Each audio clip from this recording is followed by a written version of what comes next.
Olá, eu sou o professor Rogério e hoje nós vamos, voltar o nosso olhar para o Brasil, voltando, a entender como é que o Brasil estava, se organizando depois, do caso aí, da renúncia do Getúlio Vargas. Então, o Getúlio Vargas ele sofre uma pressão muito grande, após a Segunda Guerra Mundial, e ele se vê forçado a renunciar ao cargo de presidente. Só que, quando a gente fala em história, a República Brasileira, ela tem algumas particularidades. Então, até o período onde Getúlio Vargas estava no poder, é considerado a Terceira República. Então, para a gente entender um pouquinho mais aquilo que nós estamos falando. Então, de 1889, que foi a proclamação da República, até a eleição, do primeiro governador, do primeiro presidente civil, o Brasil foi governado por militares. Então, é o governo chamado, de governo da espada, ou República da Espada. A Segunda República Brasileira, ela começa quando os civis tomam o poder e ocorre, um acordo entre paulistas e mineiros para organizar a sucessão presidencial, sendo um mandato paulista e um mandato mineiro, resultando, na Revolução de 1930, quando São Paulo tenta indicar, um segundo presidente seguido, naquele período, que no caso foi o Washington Luiz. Desculpa, não foi Washington Luiz, foi Júlio Prestes. Então, o Washington Luiz indica o Júlio Prestes, para ser o segundo mandato de um paulista seguido. Então, nesse sentido, aí o Getúlio Vargas chega ao poder. Então, ele toma o poder em 1930. E Getúlio Vargas vai governar de 1930 até 1945, quando ele renuncia, levando em consideração que tem o Getúlio Vargas, ele vai passar pela Revolução Constituinte de 32, ele vai passar pela intentona comunista, ele vai passar pelo movimento integralista, também ali. O Getúlio Vargas vai passar pela Segunda Guerra Mundial. Bem, então, em 45 ele renuncia. Só que ele tinha uma grande aceitação do povo, tanto é que assim, a renúncia do Getúlio Vargas ele foi muito controvérsia naquele período, o povo não aceitou muito bem a sua renúncia, e dentro dessa realidade aí, vai haver as eleições, que vão resultar a República de 1946, ou que alguns historiadores hoje colocam como a Quarta República, a Quarta República que começa, com a eleição, do Gaspar Eurico Dutra, então, a Quarta República, e seus presidentes. Então, a gente vai falar um pouquinho, desses presidentes. Então, eu vou dividir esse período em 3 partes. Então, a primeira parte vai ser o governo do Dutra e o segundo governo do Getúlio Vargas. Então, Getúlio Vargas vai voltar ao poder nas eleições em 1950. Bem, então, esse período também é conhecido como populismo, brasileiro. Bem, então, no caso o populismo, então a introdução aqui, então, para nós iniciarmos a conversa.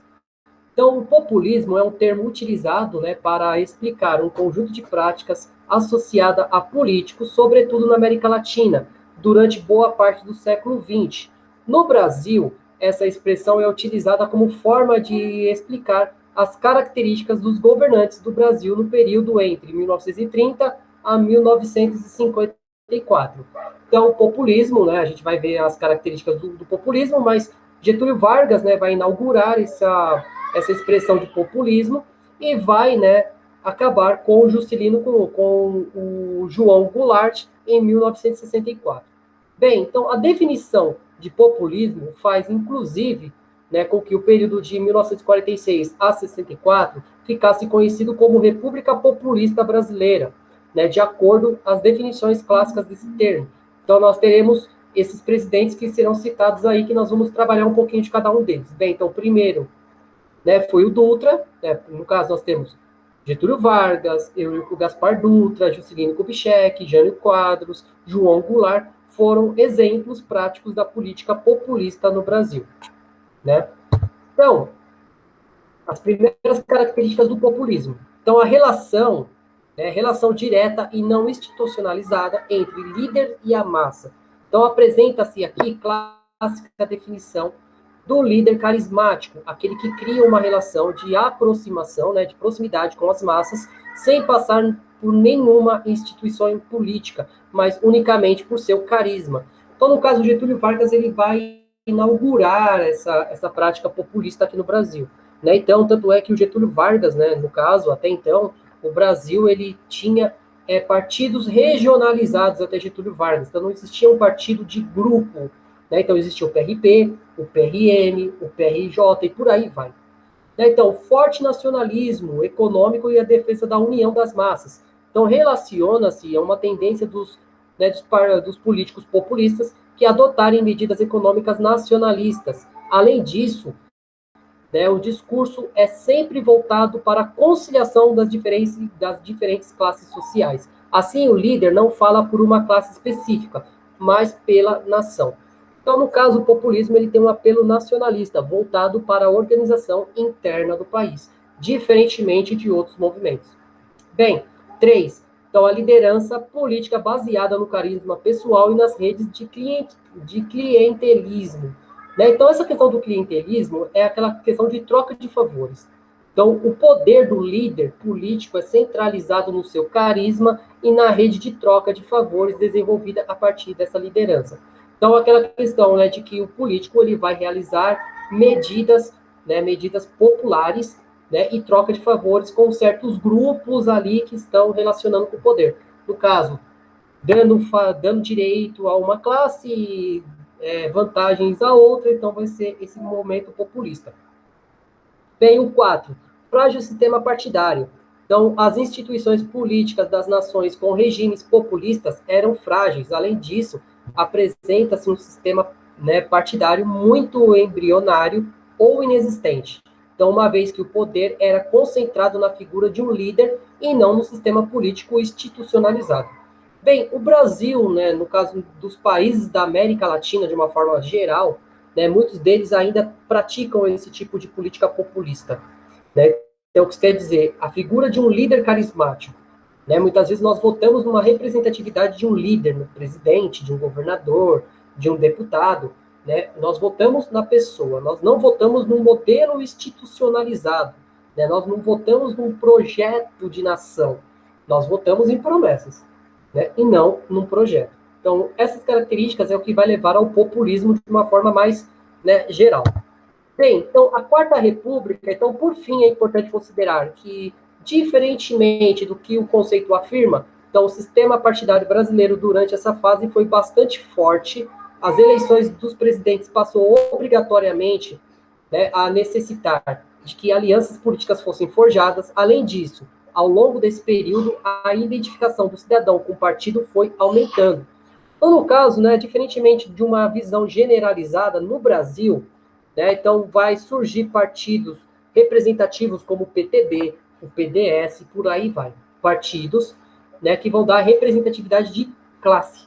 Né, o PCdoB e por aí vai indo, o PCB. Então, vai formando partidos importantes. Então, isso vai fazer com que haja coligações, alianças, né, entre os diversos partidos políticos e as suas representatividades.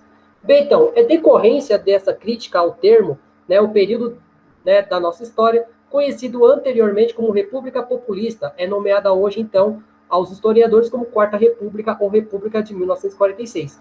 Concluindo-se, então, que o termo populismo pode explicar parte das experiências políticas do Brasil entre 1930 a 1946, mas não esclarece sua totalidade na complexidade desses eventos. Então, no caso, né, fica muito raso nós usarmos aquela questão do sistema partidário fragilizado, né, mas nós tínhamos uma vida política bem, né, acentuada, tanto é que de 46 a 1964 nunca houve tanto debate político dentro das rodas, né, das pessoas populares. Nós vamos ver sobre a questão, né, do Dutra, depois do Getúlio Vargas, do Juscelino Kubitschek, do Jânio Quadros e do João Goulart, onde o povo tomava partido e participava dessas organizações políticas. Bem, então, o presidente que nós vamos iniciar hoje falando é o Dutra, o Eurico Gaspar Dutra.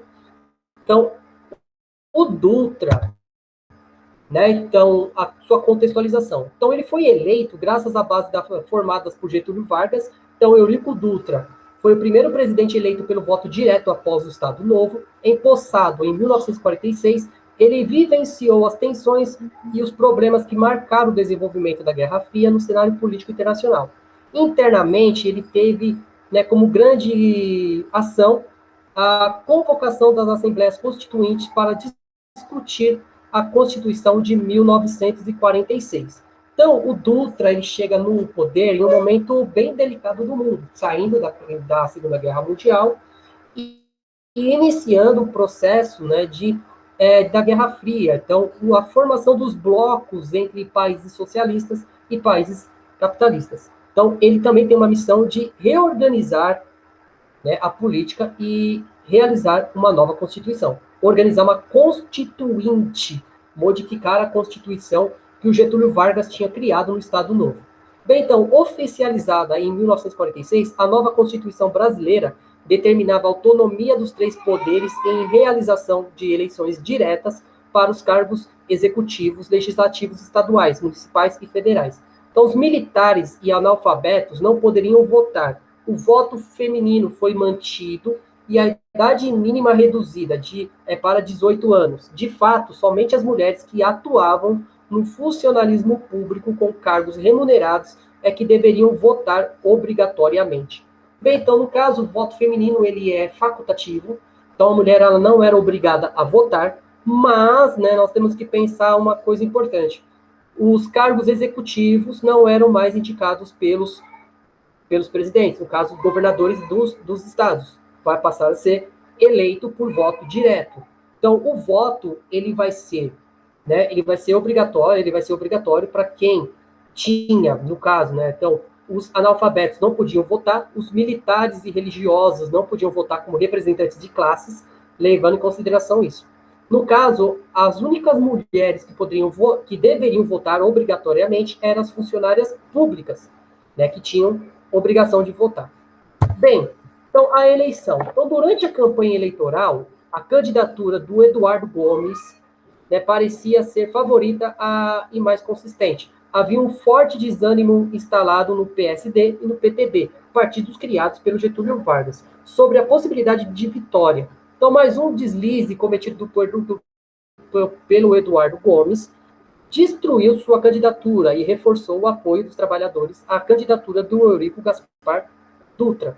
Então, esse deslize cometido por Eduardo Gomes ocorreu aproximadamente há um mês antes das eleições, durante o discurso do Teatro Municipal, no Rio de Janeiro. Então, nesse discurso, o Eduardo Gomes afirmou que não precisava dos votos dos getulistas e referiu-se aos defensores do Getúlio Vargas como uma malta, né, de desocupados. Então, o sentimento antigetulista, né, ele crescia ali no final da década de 40, né, e isso vai gerar uma comoção popular muito negativa para o Eduardo Gomes, levando em consideração que o Getúlio Vargas ele iniciou, né, ele começou na década de 40 a reforma, né, a consolidação das leis trabalhistas, né, dando, né, uma visão de que o Getúlio Vargas era o pai dos pobres.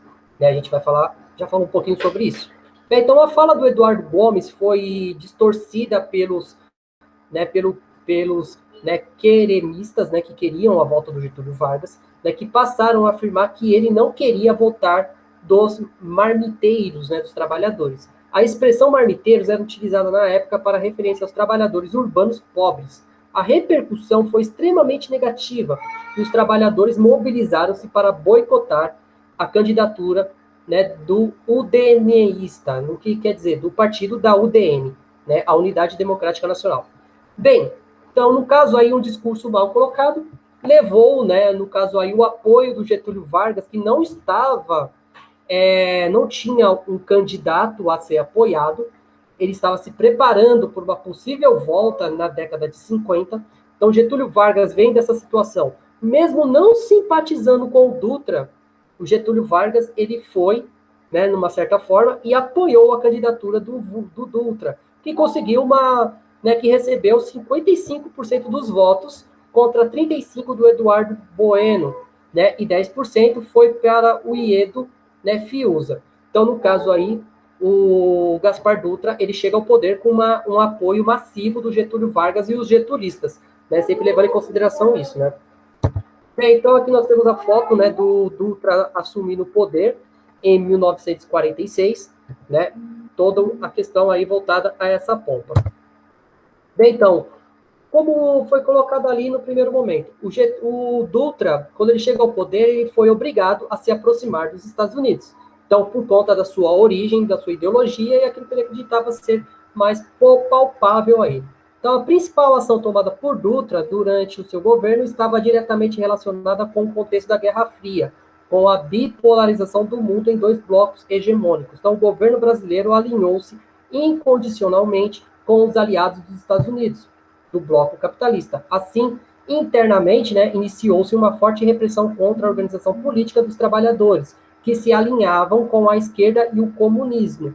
Né? No caso, o Dutra ele vai se guinar totalmente à direita, né? Assim, né, apoiando as medidas econômicas e políticas dos Estados Unidos. Então, assim, as ações de Dutra, nesse sentido, levaram ao rompimento das relações diplomáticas entre Brasil e União Soviética em 1947.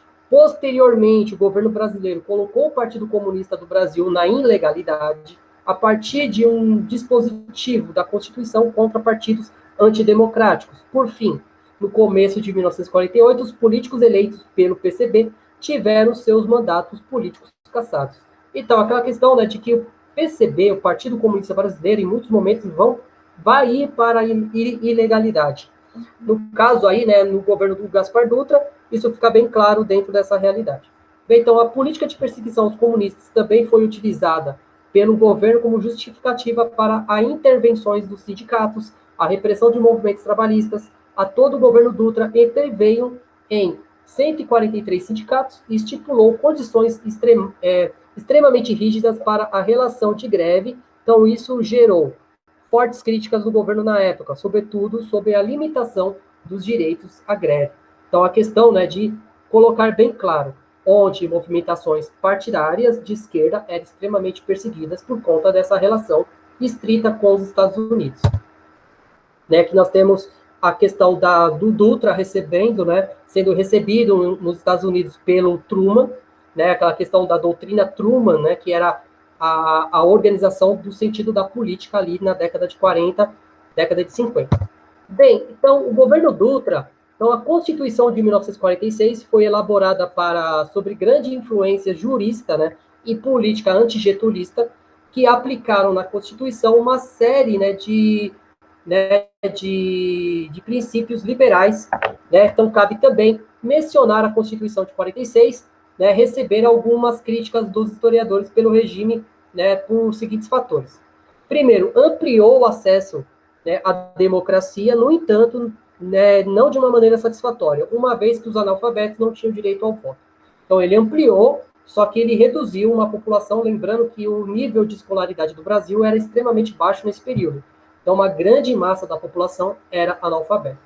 Então, ele continuou excluindo os trabalhadores rurais dos direitos trabalhistas conquistados pelos trabalhadores urbanos, então, na primeira metade da década de 40. Então, ele vai excluir os trabalhadores rurais, né, dos direitos trabalhistas colocados pelo Getúlio Vargas. Bem, então, ele criou os mecanismos que davam ao governo a possibilidade de restringir direito à greve. Então, ele vai intervir diretamente nos sindicatos, né, fazendo com que, né, esses sindicatos fossem governados fossem organizados por alas do governo. Né? Então, com a alteração da política econômica, o governo impôs maior controle às importações, então delimitou-as a itens de maquinário e combustível, por exemplo. Então, quando os itens de consumo básico, o governo indiretamente incentivou a produção interna para abastecimento do nosso mercado, e isso se refletiu no incentivo à industrialização no Brasil. Então, os historiadores, no entanto, concordam com essa industrialização foi um reflexo não deliberado pelas novas medidas, né, da economia. Então, no caso, ele vai, né, de uma certa forma, ele vai controlar a importação de produtos, ele vai limitar essa importação apenas para maquinários, para iniciar uma industrialização rudimentar ainda, continuando, né, a política do Getúlio Vargas. Mas isso não significou, né, uma política do governo, mas sim de iniciativas do sistema, né, econômico. Mas, ao fim do seu governo, Dutra propôs a criação do Plano SALT, né, que estimulava a priorização de investimentos para a área de saúde, alimentação, transporte e energia. O plano mal saiu do papel, mas, de qualquer forma, as mudanças na política econômica após 1947 refletiu-se em um crescimento anual médio de 8%. Um ponto negativo notável na política econômica de Dutra foi o fracasso no combate ao aumento do custo de vida, sobretudo nas grandes capitais. Então, esse plano aí, o SALT, né, ele vai unir, né, as iniciais desses direitos do trabalhador, no caso, saúde, alimentação, transporte e energia. Mas, por conta desses reflexos, né, da industrialização e de políticas protecionistas, o custo de vida nos grandes centros urbanos vão se tornar cada vez maiores, e isso vai ser um problema muito sério, né, para aquele período. Né? Então, o Dutra, né, ele vai ter problemas dentro dessa realidade para poder executar a sua política pública, né, a política pública de uma forma mais, né, geral. Bem, então, no caso aí, né, depois, né, então, observando o agravamento dos problemas econômicos do país, Dutra adotou medidas para, né, facilitar a importação de combustíveis, maquinários, né, industrial, né, para o país. Então, em maio de 1947, ele lançou o SALT, né, mas isso não vai dar muitos impactos. Então, chegando em 1950, o Brasil preparava-se para uma nova eleição para presidente da República. Mais uma vez, assim como em 1945, o cenário político nacional, né, experimentava uma carência de líderes políticos nacionais, de tal forma que o PSD ofereceu a candidatura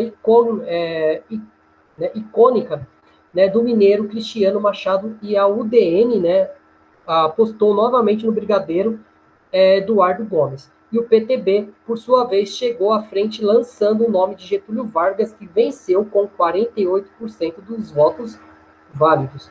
Então, nesse sentido aí, a política que foi organizada contra Getúlio, né, contra as ideologias, as questões voltadas para Getúlio Vargas, né, vai refletir na população, e a população vai votar pesadamente em Getúlio Vargas, reelegendo ele a um terceiro, né, a um novo mandato. Bem, então, vamos voltar a Getúlio Vargas. Então, uma foto mais envelhecida do Getúlio Vargas, a foto oficial de quando ele chega ao poder em 1950. Né? Então, vamos contextualizar aqui. Então, entre 1946 e 1949, Vargas manteve-se presente na política, uma vez que se elegeu senador pelo Rio Grande do Sul, após sua candidatura do Partido Social Democrata, o PSD. Então, nesse período, ele conciliou suas funções de senador, né, com o período de descanso em sua residência no Rio Grande do Sul, e com montagem de uma estratégia política para retomar o poder mais breve possível. Então, quando ele sai do poder em 1945, ele já veio com aquela proposta que ele voltaria no braço do povo. E ele voltou no braço do povo com uma votação muito, né, expressiva. Então, as eleições. Então, Getúlio Vargas ele concorreu à presidência em 1950. Então, a estratégia de Vargas foi, né, foi perfeita, né, e deu-lhe grande vantagem sobre o adversário. Primeiramente, Vargas procurou apoiar as pessoas importantes e que lhe garantiam grande quantidade de votos, como demonstrou sua aliança com Adhemar de Barros, político populista forte em São Paulo. Então, o Getúlio Vargas ele vai se aliar a São Paulo sobre essa tentativa, né, de fortalecer os laços e incentivar o crescimento de São Paulo como uma potência industrial. Então, além disso, Getúlio Vargas procurou realizar aliança com membros do PSD e até mesmo aliou-se com os membros da União Democrática Nacional, a UDN, partido abertamente antivarguista. Candidatou-se ao partido, pelo Partido Trabalhista Brasileiro, PTB, e enfrentou Cristiano Machado, né, pelo PSD, e Eduardo Gomes pela UDN. Então, no caso da política no Brasil, muitas vezes a gente tem essas alianças meio no submundo, né, onde, né, inimigos históricos eles se unem quando um inimigo mais forte surge. Então, na campanha, ele defendeu uma política do bem-estar social com ampliação dos benefícios para os trabalhadores. Defendeu a priorização da industrialização para promover o desenvolvimento econômico do Brasil. Então, Vargas também soube moldar seus discursos para cada local, né, do país, e que passava ele dizia aquilo que as pessoas queriam ouvir. Então, como um líder populista. Então, ele observava os anseios da população e realizava um discurso muito próximo do que aquela população ele acreditava ser o mais correto. Bem, então, o resultado da ótima estratégia de campanha não poderia ter sido outra. Então, Vargas venceu por uma larga vantagem de votos contra seus adversários. Ele obteve 48,7% dos votos. Né? Então, com isso, garantiu, né, dessa vez, de maneira democrática, né, o seu mandato. Então, o Getúlio Vargas, né, diferentemente dos seus anteriores mandatos, né, ele chegou ao poder, à presidência da República, de forma democrática, não pelo modo de um golpe ou de estratégias, né, no mínimo, não tão legais assim para manter-se no poder. Então, aqui nós temos uma foto, né, de como seria essa campanha, né? Esses documentos muitas vezes são muito protegidos, é difícil da gente pegar imagens, né, tão interessantes sobre Getúlio Vargas, quando que a maior parte dessas imagens estão protegidas dentro da fundação. Bem, então, o governo Vargas, então, com o objetivo de recuperar a economia nacional, Vargas adotou o plano de repartilhamento econômico, como consistiu a organização dos partidos, né, políticas, né, setoriais e o desenvolvimento da industrialização. Né? Então, dessa maneira, foram disponibilizados capital, dinheiro para a infraestrutura em determinados setores fundamentais, como rodovias e energias. Então, dentre as principais realizações, segundo, né, o segundo governo Vargas, estiveram a criação do Banco Nacional do Desenvolvimento, BNDES, e a criação da Petrobras em 1953, a proposição da criação da Eletrobras. Então, o Getúlio Vargas ele vai começar, né, a organizar uma indústria de base, né, trabalhando com financiamento dessa indústria, a produção de petróleo, né, com a Petrobras, e principalmente o fornecimento de energia elétrica estimulado por uma empresa estatal do governo. Então, isso favorecendo a industrialização do país. Bem, então aqui nós temos um cartaz, né, mostrando a questão, o problema da Petrobras, né, que o Getúlio Vargas ele acreditava que era preciso o Brasil produzir o seu próprio combustível, em vez de comprar esse combustível, né, já industrializado de fora. Tanto é que o Brasil, a Petrobras, no primeiro momento, ela vai trabalhar o quê? Ela vai trabalhar o refinamento do petróleo e a distribuição do petróleo dentro do seu território. Então, a aproximação com o povo. Então, para recuperar as perdas salariais ocorridas durante o governo do presidente Dutra, os trabalhadores fizeram 2 greves gerais no governo do Getúlio Vargas, né, então, para conter as manifestações dos trabalhadores. Getúlio Vargas aceitou, né, a proposta do então ministro do Trabalho, João Goulart, que era um apadrinhado do Getúlio Vargas, e aumentou o salário mínimo para 100%, então ele dobrou o salário mínimo. Então, por conta desse salário, Getúlio Vargas começou a ser acusado pelos empresários de aproximação ao comunismo. Então, os empresários estavam insatisfeitos com as articulações do Getúlio Vargas e realizaram o golpe do Estado. Bem, então o Getúlio Vargas, né, ele vai aquilo que ele prometeu para o povo, que era a melhoria de condição de vida, ele vai tentar cumprir. Como é que ele vai tentar cumprir isso? Inicialmente, gerando um aumento de salário significativo, aumento de 100% nos vencimentos dos trabalhadores. Só que, como tudo no Brasil, né, mesmo sendo política nacionalista, foi encarado como uma política comunista. Então, nesse sentido, os empresários, e principalmente sobre outras medidas que o Getúlio Vargas vai fazer, e os empresários, os grandes empresários do Brasil, vai começar a organizar um golpe junto com os militares. Então, aqui nós temos uma foto do então ministro, né, o então ministro do Trabalho, né, o João Goulart, que depois vai ser vice-presidente, né, tanto do Juscelino Kubitschek, tanto do Jânio Quadros, e depois, né, ele vai ser presidente e vai sofrer o golpe de 64. Bem, então, a crise institucional. Então, aquela questão da crise, que foi proporcionada pelo aumento do salário em 100% dos trabalhadores. Então, a UDN também conspirava contra o governo Vargas, e por meio dos órgãos da imprensa, né, assim, eles iam acabar com a imagem do presidente.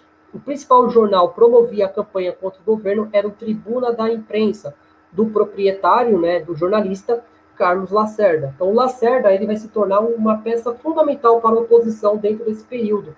Vai ser um dos jornalistas que vai ser oposição de quase todos os governos desse período. Né? Então, em 5 de janeiro de 1954, ocorreu um atentado na rua, né, Tolero, né, ferindo Carlos Lacerda e atingindo letalmente o major Rubens Vaz. Né? Então, esse atentado feito pelo chefe da guarda pessoal de Getúlio Vargas, Gregório Fortunato.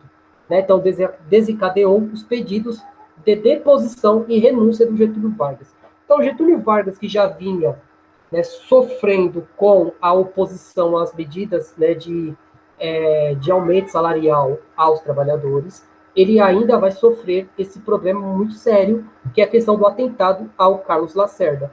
Né? Literalmente, o Carlos Lacerda tomou um tiro no pé.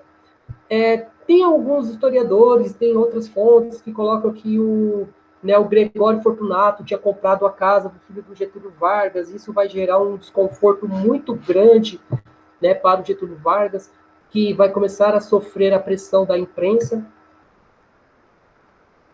Né? Então a imprensa vai começar a dizer que havia, né, no caso, casos de corrupção que o Gregório Fortunato tinha recebido do Getúlio Vargas para matar o Carlos Lacerda, e isso vai aumentar a pressão cada vez mais contra, né, o Getúlio Vargas.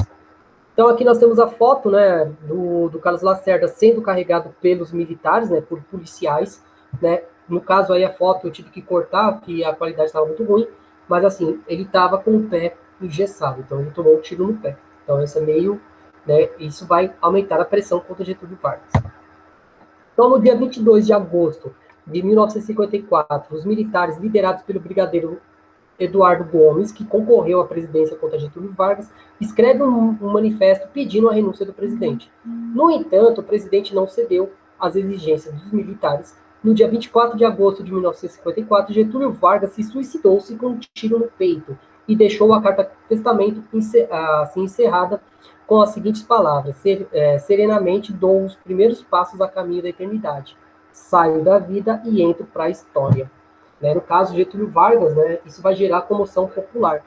No caso, o Getúlio Vargas, né, ele já tinha deixado uma coisa bem clara, que ele iria voltar no braço do povo, mas ele só sairia do poder morto.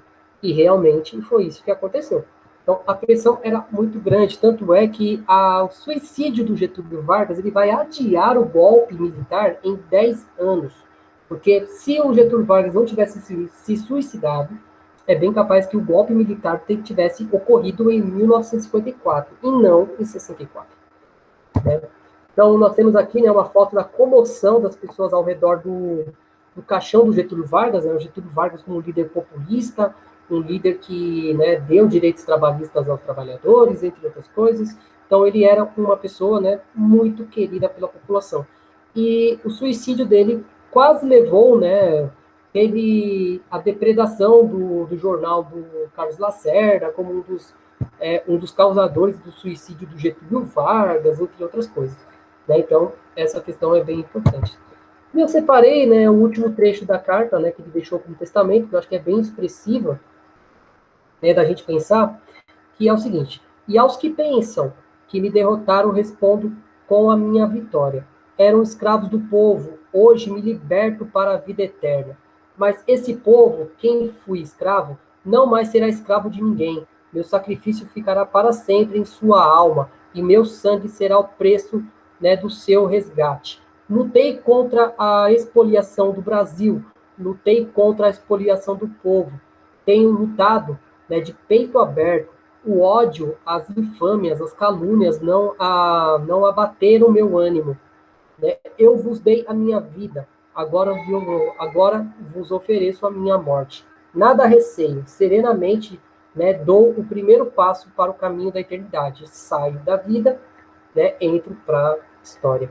No caso aí, o Getúlio Vargas, né, essa fala dele é interessante, né, por conta que mesmo depois de muito tempo da sua morte, ainda tem muita gente que ressalta, né, que considera o Getúlio Vargas como um herói nacional, né, dentro dessas premissas, né, da questão de ser o pai dos pobres, né, dando de trabalhistas pobres, né, mas a que preço que isso foi, né, a questão da ditadura varguista, né, e esses conflitos que quase levou o Brasil à ditadura militar em 54.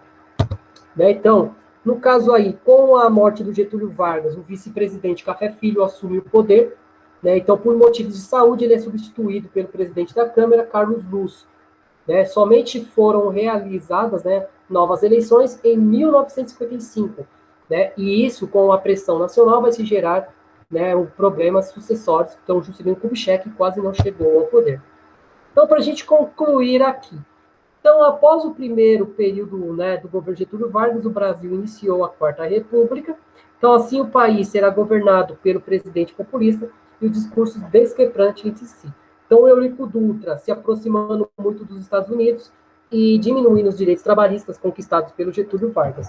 Já depois, né, então Getúlio Vargas ele retorna ao poder e ele reforça esses direitos trabalhistas, né, e isso vai gerar o descontentamento da elite nacional, levando, né, a pressão. Então, o atentado do Carlos Lacerda vai aumentar a pressão que vai levar ao seu suicídio, né, e isso, né, depois a crise sucessória feita contra o presidente, né, o novo presidente, Juscelino Kubitschek, chamado JK.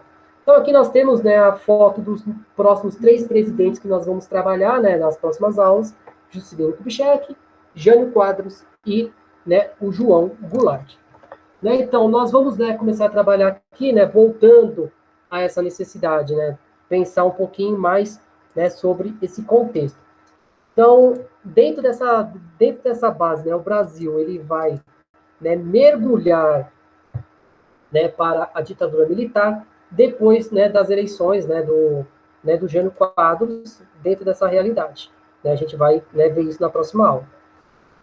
Bem, então, agradeço a todos, né? Então, até a próxima aula, né? E vamos dar início ao nosso finzinho do curso de História do 9º ano, né? Vou tentar dar uma corridinha aí para a gente poder, né, chegar até os presidentes do nosso período atual. Bem, muito obrigado e até a próxima.